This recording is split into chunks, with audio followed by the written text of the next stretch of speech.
Interesting. Sir, मुस्लिम personal law board की तरफ से जो स्टेटमेंट आया है आज सुबह, उन्होंने बोला है कि भाई ये वक्फ का पैनल पूरा लिमिट एक्सीड कर रहा है और हम बिल्कुल भी इसको एक्सेप्ट नहीं करेंगे। और भी कई बॉडीज हैं। All India Muslim personal law board ने तो बहुत सारी चीजें एक्सेप्ट नहीं की हैं। उन्होंने तो ट्रिपल तलाक वाला लॉ भी एक्सेप्ट नहीं किया था। उन्होंने तो राम जन्मभूमि को भी एक्सेप्ट करने से मना कर दिया था। उन्होंने तो जो उनको जमीन अलॉट की थी उसको भी एक्सेप्ट करने से मना कर दिया था। तो क्या उखाड़ दिया? उनका बस चले तो वो आज ही कह दे कि साहब क्या हमें भारत का संविधान मंजूर नहीं है, हमें तो यहाँ शरीयत चाहिए, ये कहने से उन्हें कौन रोकता है? और इधर उधर जो उनके सिखाए हुए जो इमाम है और आलिम उलमा है वो बोलते ही रहते हैं, अक्सर बोलते रहते हैं। ये तो घोषित प्रोग्राम था आपके देवबंद वालों का, जमीयत उलमा हिंद है, इनका क्या था? ये कहा था कि पूरे बर्रे सगीर को हमें मुसलमान बनाना है, इसीलिए हमें ये तक़सीम मंजूर नहीं है, हम तक़सीम कर देंगे तो ये जो बीच में ये जो बाउंड्री बनेगी उससे बाकी जो हिंदुस्तान बचेगा उसको हमें तब्दील करना, उसको हमें इस्लामी बनाना मुश्किल हो जाएगा।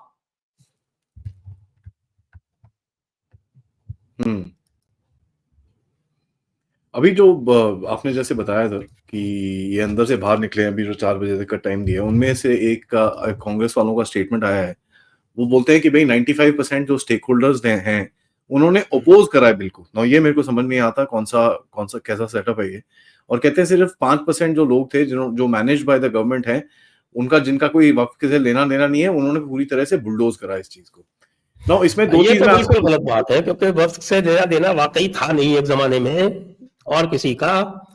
इन्होंने 2013 में अमेंडमेंट कराया, 2010 में सुप्रीम कोर्ट ने लॉ ले डाउन किया और ये कहा कि वक्फ का मतलब होता है, वक्फ में लिखा हुआ है, डेफिनेशन है पर्सन इंटरेस्टेड। तो person interested can only be a Muslim. इसलिए किसी और नॉन मुस्लिम पे ये वक्फ के जो कायदे कानून है लागू नहीं किए जा सकते। तो इसलिए अगर किसी वक्फ के कोई क्लेम अगर किसी नॉन मुस्लिम की जमीन पर जायदाद पर है तो ही can approach the civil court. ये 2010 में सुप्रीम कोर्ट ने लॉ ले डाउन किया। तो आपने 2013 में चेंज कर दिया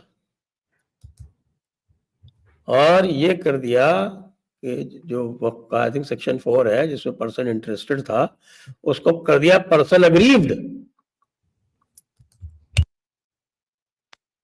अब जो भी सीधी सी अंग्रेजी समझता है वो समझ सकता है कि इसका क्या मतलब हुआ। इसका मतलब ये हुआ कि वक्फ किसी की भी जमीन पर कब्जा कर सकता है और person aggrieved will have to go to the tribunal. पहले पर्सन इंटरेस्टेड था, अब पर्सन अग्रीव्ड हो गया। तो आपने ही तो सबको इसमें हितधारी बनाया भाई। You made everybody persons of interest. Now everybody is interested because you are interested in everyone, because you can claim everybody's land, you can claim everybody's property. इसलिए भाई साहब अब हम सारे लोग इंटरेस्टेड हैं इस वक्फ के कब्जा माफिया में। हम अब इसको कब्जा माफिया को किसी भी जमीन पर बगैर किसी डॉक्यूमेंट के हम कब्जा नहीं करने देंगे। अभी अभी मैंने किताबुल वक्फ छापी है, उसका ट्रांसलेशन, हिंदी ट्रांसलेशन thejaypurdialogues.com/books, और वो फ्री डाउनलोड के लिए उपलब्ध है, anybody can download it. Hindi translation है, उसमें भी लिखा हुआ है कि बिना वक्फनामे के वक्फ नहीं हो सकता। तो यानी आपने एक ऐसा लॉ बना दिया जो आपके मोहम्मदन लॉ से भी बढ़ते था। Therefore, we are all interested. जो कोई भी कहता है कि 95% इंटरेस्टेड वक्फ है, नो, वक्फ became interested in everyone, therefore everybody became interested in वक्फ। सर, ये एक 8 तारीख जनवरी को एक सुप्रीम कोर्ट की तरफ से जो जजमेंट आया था कि until the sale deed is registered, the ownership of immovable property isn't transferred. Now, इसका क्या रेलेवेंस है इस पूरे कनेक्शन में? कुछ है? नो रेलेवेंस एट ऑल, क्योंकि जो वक्फ लॉ है अभी तक प्रायर टू अमेंडमेंट, उसका है सेक्शन 108A। वो ये कहता है कि Waqf law will have overriding effect over all other laws. तो ये तो साहब, ये तो सुप्रीम लॉ है। देखिए, अब जो अमेंडमेंट आ रहा है उसमें ये 108 है, हट रहा है, इसलिए भी रोना धोना है। अब सुप्रीम लॉ नहीं रहेगा, तो जब सुप्रीम लॉ नहीं रहेगा तब इसका इम्पैक्ट आ सकता है। आज की डेट में तो नहीं है,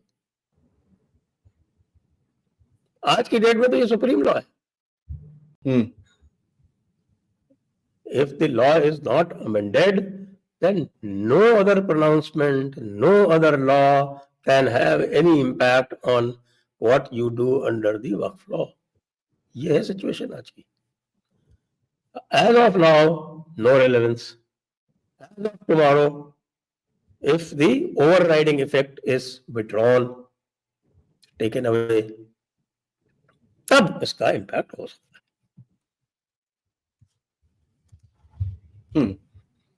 taken away would be, sir आपने एक इंटरव्यू किया था, मैं उसको काफी टेकन अवे मतलब वो दैट इज बीइंग डिलीटेड।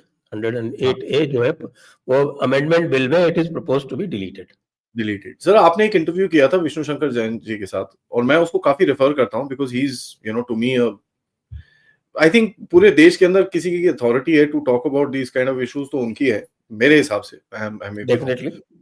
और उनका एक कहना था, जो एक आर्गुमेंट अभी भी चलता है, कि वक्फ पूरी तरह से अबॉलिश करो। एंड मैं उसको इंटरव्यू को 3-4 बार ही देख चुका हूं। उन्होंने उस टाइम पे समझाया था, एंड आपसे मैं रिक्वेस्ट करूंगा because you have better understanding of law than I have. उन्होंने एक चीज समझाई थी कि भाई ये अगर आप अभी इस स्टेज पे अबॉलिश करोगे तो ठीक नहीं होगा, वो it will be completely bad and पूरा हाथ से गेम निकल जाएगा। Is the understanding still the same कि सर कुछ चेंजेस हैं उसके अंदर? नहीं, हमारी तो अंडरस्टैंडिंग बिल्कुल क्लियर है, we agree on that. So what is it sir? आप थोड़ा सा एक्सप्लेन करके बताइए। आप ये बताइए कि अब जैसे एग्जांपल है कि वक्फ एक्ट है, वक्फ के अंडर में रूल्स है, रूल्स जो है वो अब योगी आदित्यनाथ जी ने उन रूल्स में चेंज करके जो सारी जो सरकारी जमीनें हैं वो उसको वापस ले रहे हैं। आप इस लॉ को अबॉलिश कर दीजिए, फिर कैसे वापस लोगे? That's the point. Regulation is necessary. आपके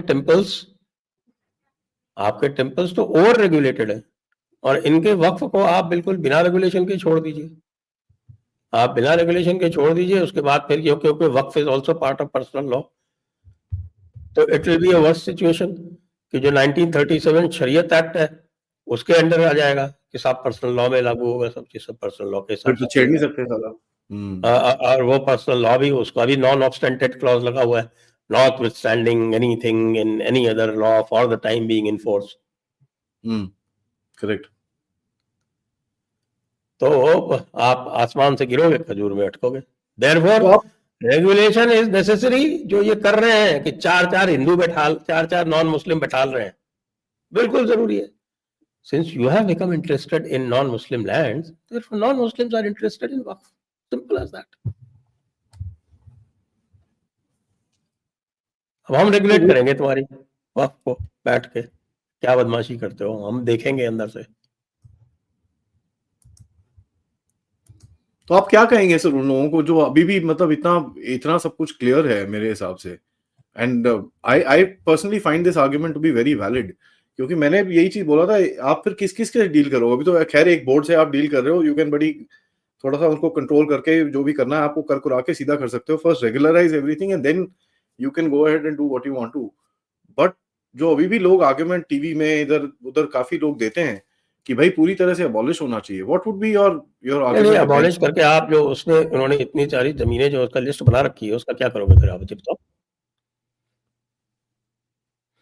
how will they devolve those lands which are already registered under the Waqf law? Somebody has to tell me the solution ना। ये कहना आसान है, आप खत्म करो, मार दो, पीट दो, काट दो।